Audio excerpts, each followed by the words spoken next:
So I grew up about 30 minutes south of Auckland in New Zealand. We had a little bit of land and had horses, and Mum bred Welsh mountain ponies, they were called, so little horses, and then some cows and sheep.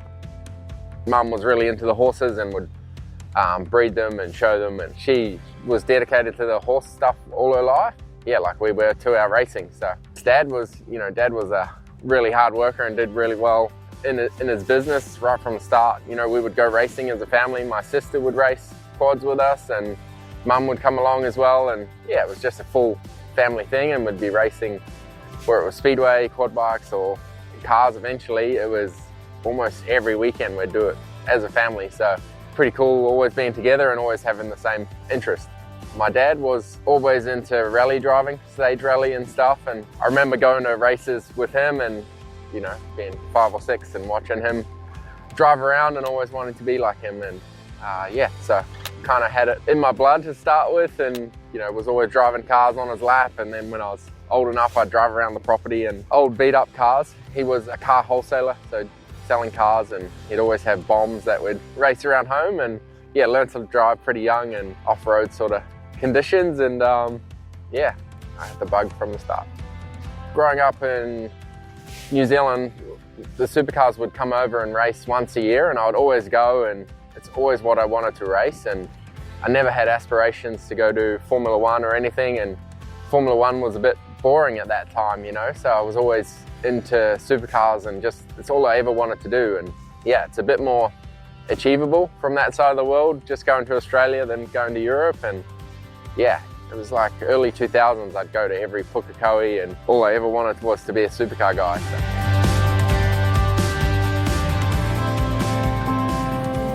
It was hard when I moved to Australia 2007.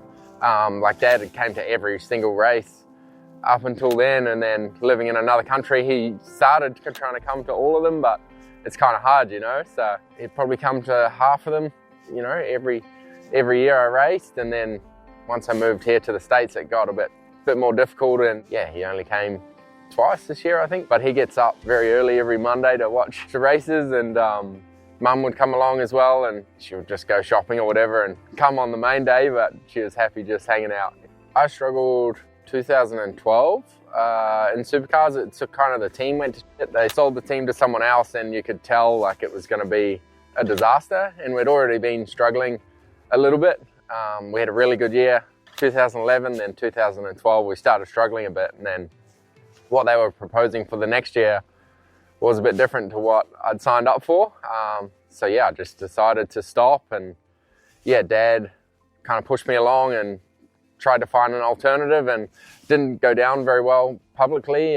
But yeah, I would have rather stopped racing than what it ended up being. So it kind of got tough there for a while, but then the next year it was like fully refreshing, and ended up in a good place with a great team and good people. And it was hard there for a bit, but again, you racing cars, so pretty cool. Mum would always say just to have fun. She wouldn't say, you know, go hard or try your best. It was always just have fun. And it's one thing, you know, you get in periods of racing where you might lose momentum, and especially in NASCAR, it seems to ebb and flow a lot. You can have a few rough weeks, and you just got to keep remembering, you know, we're pretty lucky to do what we do as race drivers, and you got to remember why you started as a kid. It's pretty fun to race cars, and it's hard to remember that sometimes when it's going tough. You know, there's a lot of pressure and expectations. There's a lot of people who work and grind every day, sponsors. It's very hard to, you know, remind yourself that it's pretty fun what we do. Was there an exact moment when you knew you were ready to come to NASCAR?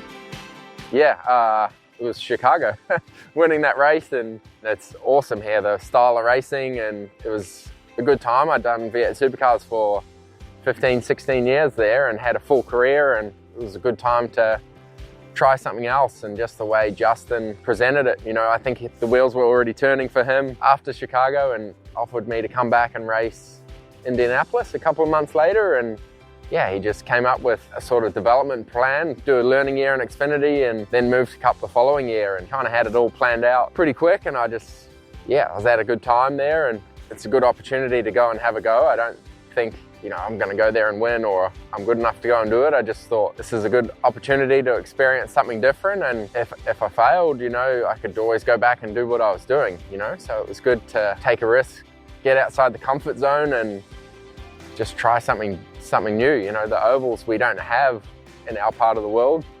All through my career, I raced a lot in Europe, I raced a lot in America and one-off races, and yeah, never really looked at NASCAR as a full-time thing, and yeah, came at a great opportunity to move here and worked out well. It's almost like a second career, I guess, for me. Dad watches every race and my sister still watches it as well, and it's full-time support, and a lot of friends as well. They don't get much work done on a Monday at home. It's pretty cool the amount of people who've supported and followed me over here and come over to the races, and it's just cool to have people a part of it, you know, like we're all fans of it, all love racing, and to have someone to support, I guess they enjoy it even more. I love the routine of NASCAR and the rhythm you get in. So it's a very tough, grueling year for everyone. Like you race literally every single week, but I love the routine of it and knowing what I'm doing every day, and you know, you settle into a rhythm of the year, and it's a bit weird now in off season, it's all stopped, and I had a great week off, and now I'm like, what do I do? So I really enjoy the grind of it and love the racing, and I'm sure I'll finish out my career here. There's still some things I want to do, particularly in Europe, but I can see myself here in the States for a few more years. It's really just how different the ovals are. That's probably the biggest difference. It's so hard to explain to people why it's so difficult. Like, just cars don't drive the same on the banking and the way they're set up and how fast we're going. Like when you're doing in miles per hour, it's 180, 190 into a corner, that the way the air works and just how the cars move around, and there's 35 guys that are amazing at what they do. Like the level is very, very high here. And like I knew it was going to be difficult, but I didn't know just how different it was going to be, and it's tough, but really fun too. Everyone here is really welcoming, from the drivers to all the other teams, and yeah, I find the inter-team stuff is very cool here. Everyone's open with each other, but when the helmets go on, everyone races hard, but I think it's pretty fair too. I've enjoyed it, made a few good friends, but yeah, I find the racing's pretty awesome. So Justin was the first person to suggest it about running 97 in the Cup Series, and he convinced me pretty quick when he sent a picture of the car with the number on it branded. My dad raced it in sprint cars. The team he drove for had 3 cars, 96, 97, 98, and he was 97. And when I started racing, we had our cars painted up the same. Lighting Direct was the sponsor, and yeah, I wanted to just be the same number, and actually was the year I started racing as well. Pretty much everything I've done all through my life, I've run 97, so it's just cool to keep it as a number, and it means a lot. Like I think, you know, numbers are cool to have associated with you. Like I always think of Valentino Rossi as 46 or Jeff Gordon's 24. Like when you hear these guys' names, you know what number they were all their life, so it's pretty cool. 97's not really a popular number, but I guess hopefully people refer to it as me now, which is cool.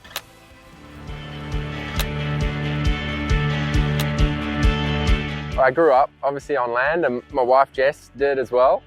And yeah, it just took us a little bit to find where we'd like to live and what areas we like around here. And it's not far from the shop up here in Mooresville, and yeah, we found a nice bit of land and set up for kind of horses as well. So yeah, it worked out really well. And yeah, so it's a good little spot. I made a track through the woods with my little Kubota tractor, and it's been awesome trying to make some tracks and challenges for us to play around with. So in summer, everything grows like crazy. Thursdays of my week is like my Sunday. So in the summer, every Thursday was mowing day. So I'd jump on my little Kubota zero turn and just cruise around, and that would be half my Thursday, which is fun. So I'd use that to chill out, which is cool.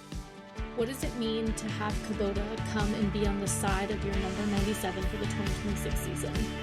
Yeah, they've been an awesome brand to be a part of, and even the race we did at Watkins Glen, the Xfinity guys, they ran a competition in New Zealand and Australia, and a whole bunch of them came over, and just how enthusiastic they are Kubota are to be a partner of our team, and you just see it when they all turn up to the track. They're so invested in it, and it doesn't feel like a sponsorship, it feels like a partnership. And yeah, it's really cool and refreshing to have people like that.